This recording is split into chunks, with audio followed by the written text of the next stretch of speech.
Hey guys, this is Comic Uno, and today I'm doing a review for Civil War II, Issue 3. This is a huge issue, so if you don't want any spoilers, there are spoilers here, and it changes the Marvel Universe forever. So, let's start talking about this issue.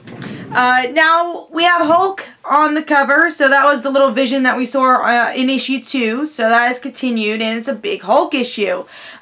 So, beautiful cover here. Love Dave Marquez's artwork, just in love with it. I mean, look at this. You have so much great emotion throughout this issue, which was very heavy. So you needed artwork like this, just really to show that emotion. There were times where I think some of the art was a little blurry. I think that's really my only nitpick, and there's maybe one panel where it just looked a little blurry. And it just felt like maybe because of the way it was like rendered onto the page. Which I can't even find it now. There's like one panel, so that's like the small nitpick I had. But let's start talking about the story. So this issue, we have Carol and Tony and the rest of the Marvel Universe, pretty much, key players, go onto the lawn of Bruce Banner and say, you're gonna kill a lot of people. The future does not look bright for you, and we are gonna have to, you know, take you down and, you know, arrest you, pretty much. And, you know, Bruce is very confused by it. And now there's two stories going on at the same time. You see that Carol and Tony are in a courthouse with Matt Murdock, accusing them. And everyone's very serious, so something big has happened. And we find out that throughout this issue that Hawkeye shoots Hulk.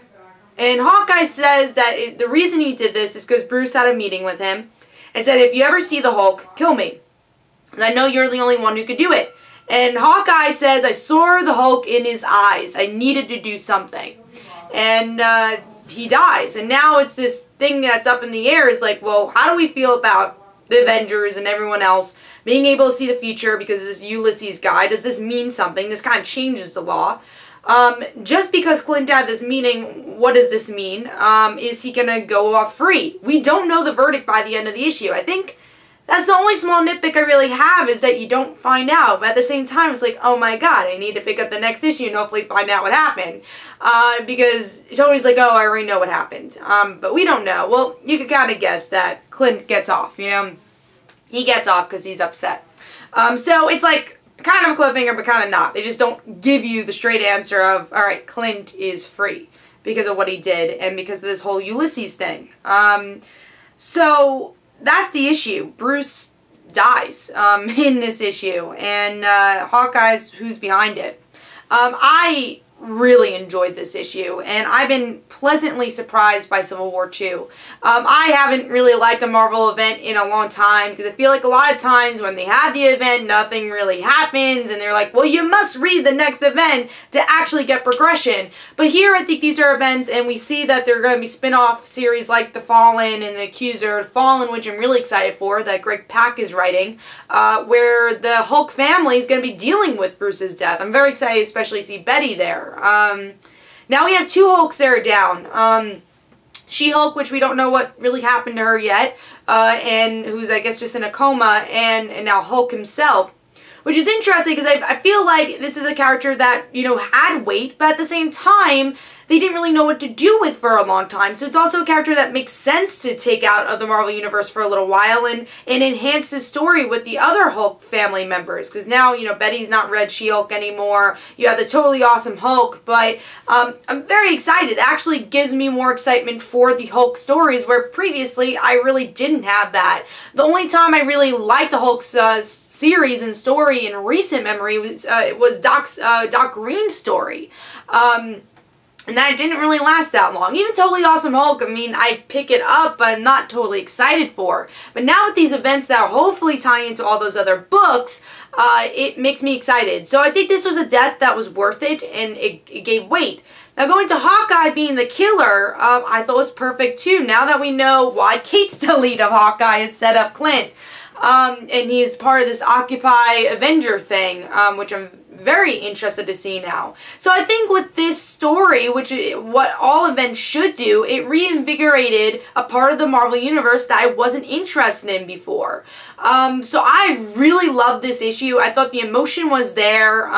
The actual fight between Tony and Carol is heightened even more. This is so far, so I don't want to jinx it, one of the best events I've read from Marvel in a really long time. Also going back to the artwork, I mean, just look, I mean, the emotion here, I've mentioned it before, but the paneling is great. Also want to mention about the courthouse, I like the way they did designs here. So Carol, you know, she has her hair down, she's wearing her uniform, not her uniform for being a superhero, but instead for the Air Force, which I'm like, whoa, that's a really nice little detail they did, and I really enjoyed that. And then you go back to the flashback, which is her, you know, her hair sticking up and, you know, the hairdo that she's been having. So I thought it was cool the way they did that design for this very serious matter. So yeah, Civil War 2 actually gets 5 stars for me. I was blown away by this issue, and I hope that this will tie into other books more than what the tie-ins actually have been tying into. They like kind of tiptoe around Civil War. I want to actually see tie-ins for this. And I will be getting the other 2 tie-ins now after this issue. So definitely pick up Civil War 2. So far it's been really good, and hopefully it doesn't disappoint as we get into the middle and the end. So hopefully you guys enjoyed. This is Comic Don't forget to follow me on Twitter. Don't forget to like my Facebook page. Also, description below there are links for my comic book Like Father Like Daughter. And don't forget to like the Facebook page of Like Father Like Daughter. And I'll see you guys later. Bye.